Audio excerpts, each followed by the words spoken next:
Hello and welcome to the home of the Ghost Owl, continuing our Warhammer the Old World content for Kingdom of Bretonnia as part of our faction focus.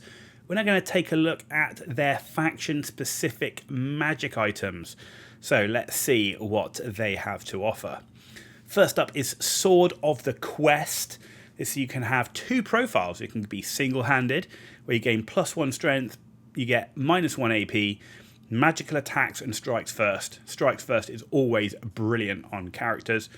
And then you can have a two-handed profile, which is strength +2, AP -2, multiple wounds 2, but you do require two hands, magical attacks, but you get strikes last. So very expensive magic item, one of the most expensive magic items in all of Bretonnian's list, but very flexible with that. So pretty good weapon. Next up, though, is the Sword of Heroes. This is single-handed. Strength as user, AP minus, but does have magical attacks. Has Monster Slayer, and 5+ is always a wound regardless of toughness. So, I mean, I think the thing for this one for me is, so you're going after monsters with this, with the 5+, regardless of toughness and Monster Slayer piece, but the lack of AP, less than ideal, and not a cheap weapon. You've got the Heartwood Lance, that's strength +3, AP -3, magical attacks, cavalry or monster riders only, and can only be used during a turn in which the unit charges. So, but still, if you're taking a lance, that's strength +3, AP -3, really nice on the charge. So yeah, but again, you know, maybe you'd almost be better off taking this if you're a character going up against large monsters, trying to get your charge in. You've got counter charge as well. That would be, I actually kind of prefer this. I mean, Monster Slayer is really nice, but I kind of prefer this in terms of the stats and the usability of it. And the final one you've got there in terms of weapons is the Morning Star of Fracas. Strength +1, AP -1, magical attacks.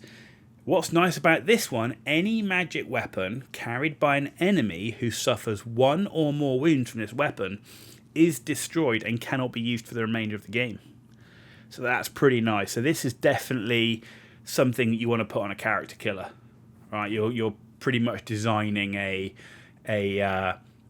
character as a character killer.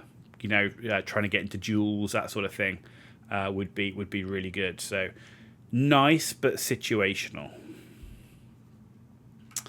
Next up, magic armor. So you've got the Gilded Cuirass, which is heavy armor 5+.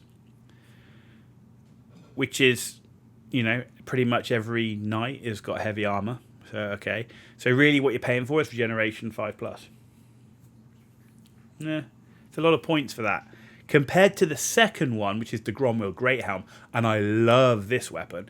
Magic armor. Improve armor value by 1 to a maximum of 2+.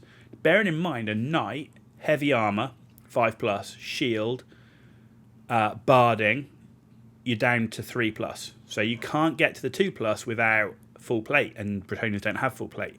This will get you to that magical 2+. And on top of that, you get to reroll natural rolls of 1 and make it an armor save.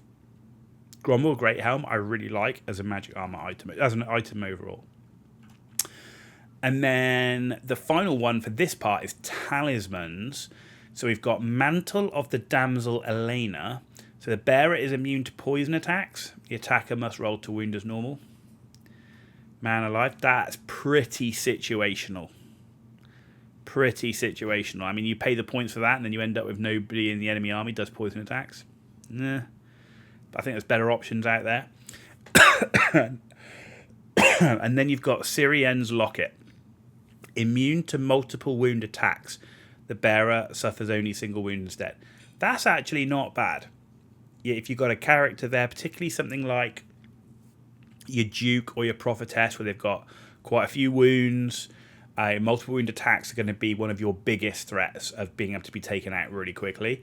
So given this isn't a one-use only, this is actually pretty nice. Way better than the Mantle of the Damsel Elena. So in terms of talisman, Syrian's Locket would be the one that I'd be more likely to go for. But overall, of everything so far, the Gromwell Greathelm just seems to have really good utility. So there you go. That's the first part of the Bretonnian magic items. We'll come back in the second part to look at magic standards, enchanted items and arcane items before going on to do unit comparisons and sample army lists. Enjoyed the video, give it a thumbs up. If you didn't, give it a thumbs down. Let me know why in the comments down below. And if you want to continue seeing Warhammer the Old World content, please hit that subscribe button. Totally free for you to do. Takes a few seconds. It's a big deal for me, so thank you for that in advance.